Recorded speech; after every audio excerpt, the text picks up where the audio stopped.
Le variant Omicron continue de se propager à vitesse grand V sur l'ensemble de la planète, avec 66% de la population européenne désormais entièrement vaccinée contre le virus.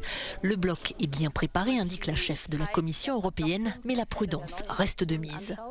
Si vous regardez le temps qu'il faut pour les nouveaux cas, pour doubler en nombre, il semble doubler tous les 2 ou 3 jours. Et c'est énorme. On nous dit qu'à la mi-janvier, nous devrions nous attendre à ce qu'Omicron soit le nouveau variant dominant en Europe. Pour contrer cette nouvelle vague, la vaccination des enfants a commencé ce mercredi dans plusieurs pays d'Europe. Après le Danemark et l'Autriche, on vaccine les 5-11 ans avec une version du vaccin Pfizer, moins forte que celle destinée aux adultes. En Allemagne, en Espagne, en Grèce, en France ou encore en Hongrie, cette tranche d'âge est actuellement la plus touchée par les contaminations. À noter qu'il faudra encore attendre pour voir sur le marché le vaccin du groupe français Sanofi. Les résultats pour ces essais sont reportés au premier trimestre 2022, mais les premiers résultats sont encourageants en tant que dose de rappel. Ce candidat vaccin provoque des réponses immunitaires fortes. Contrairement à ses concurrents, pas d'ARN messager pour le futur vaccin Sanofi, mais l'utilisation d'une protéine comme antigène pour aider l'organisme à reconnaître le virus. Le prix Sakharov du Parlement européen a été remis cette année à un absent, Alexeï Navalny. L'opposant russe est actuellement emprisonné dans une colonie pénitentiaire de haute sécurité. Pour sa famille, il paie tout simplement le prix de ses prises de parole contre le président russe, Vladimir Poutine.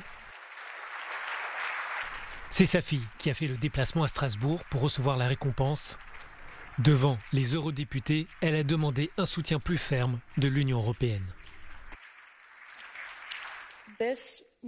C'est ce à quoi ressemble le cauchemar de ma vie et de celle de ma famille. Je voyage et je me rends à différentes conférences, à différents sommets. Je fais des discours au nom de mon père parce qu'il est emprisonné. Et je continuerai à voyager tout en continuant à lire des articles sur les abominables conditions de détention de mon père. Il n'y a pas grand-chose à faire. Je voyage, j'interviens et il est toujours emprisonné. Opposant farouche du Kremlin, Alexeï Navalny se bat pour la démocratie, la transparence et contre la corruption en Russie. Son chef de cabinet, lors de l'élection présidentielle de 2018, précise que la santé de l'opposant reste stable pour le moment et qu'il donne à cette récompense européenne une signification particulière. Il ne s'est pas seulement senti honoré, mais il ressent aussi beaucoup de responsabilités parce que c'est peut-être la première fois que la lutte contre la corruption est reconnue comme une bataille pour les droits de l'homme, ce qui est le cas. La lutte contre la corruption est une lutte pour les droits de l'homme. Le prix Sakharov salue les personnes et les organisations qui défendent les libertés fondamentales. Le Parlement européen avait récompensé l'année dernière l'opposition politique bélarusse avec comme figure de proue Svetlana Tikhanovskaya, dont le mari vient d'être condamné à 18 ans de prison pour incitation à la haine et trouble à l'ordre public. Les défenseurs de l'environnement tirent la sonnette d'alarme. Ils appellent l'Union européenne à s'affranchir du gaz. La Commission européenne a présenté mercredi ses propositions pour décarboner le marché et augmenter la part des ressources renouvelables ou à faible émission de CO2. Mais en pleine hausse des prix de l'énergie, cette transition pose des questions. C'est pourquoi l'institution envisage aussi une approche stratégique à travers des achats volontaires communs de gaz.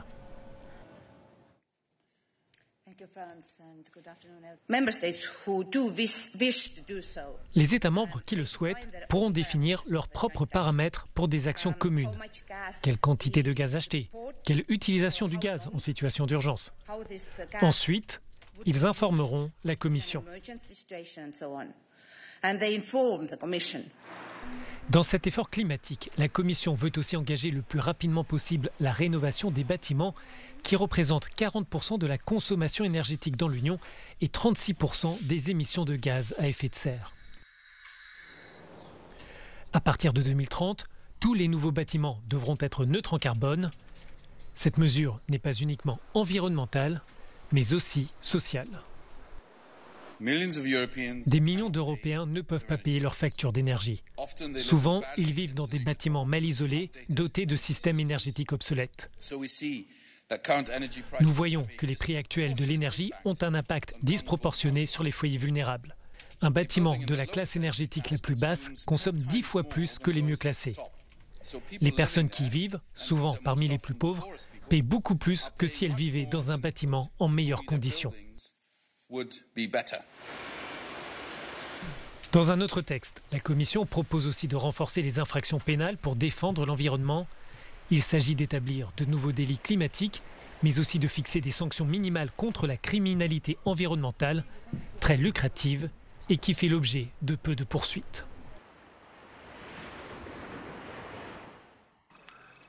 Le drapeau français ne flottera plus dans la base militaire de Tombouctou. Après presque 9 ans de présence dans cette ville du nord du Mali, les soldats français laissent la place à leurs homologues maliens.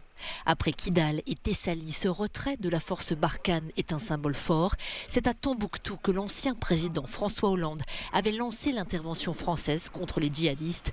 Depuis, l'opération s'est enlisée, la présence française est confrontée à une hostilité grandissante. Et réadaptation selon vous, l'abandon selon nous.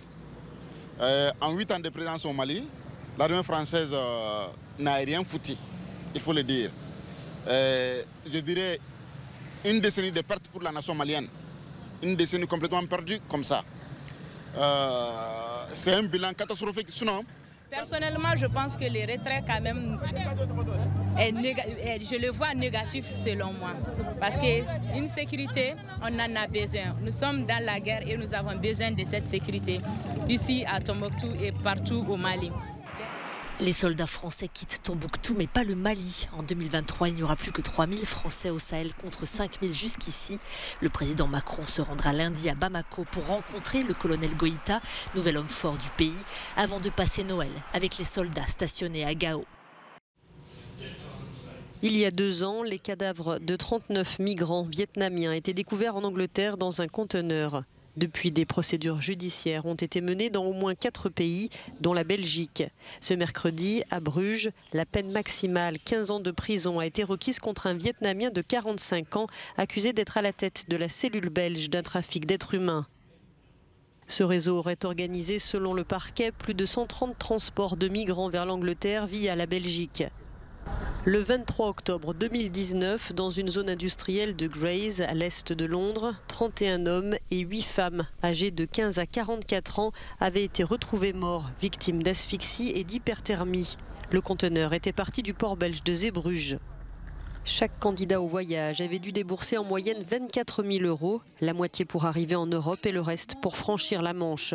Nombre des victimes étaient originaires d'une région pauvre du centre du Vietnam, où les familles s'endettent lourdement afin d'envoyer l'un des leurs au Royaume-Uni dans l'espoir d'une vie meilleure.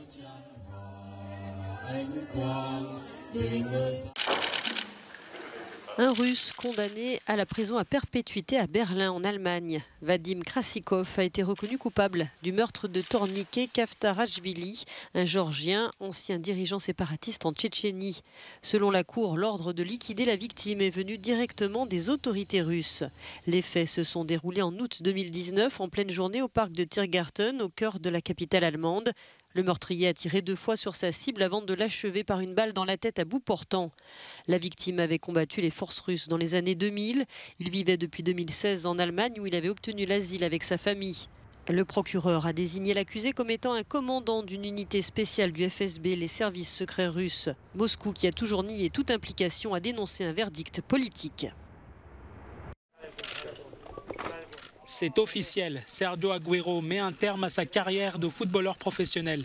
L'attaquant argentin de 33 ans, recruté l'été dernier par le FC Barcelone, a annoncé mercredi son départ forcé à la retraite en raison de problèmes cardiaques. En larmes lors de la conférence de presse, Kun Agüero a tenu à remercier tous ceux qui l'ont soutenu. Je suis très fier de la carrière que j'ai eue.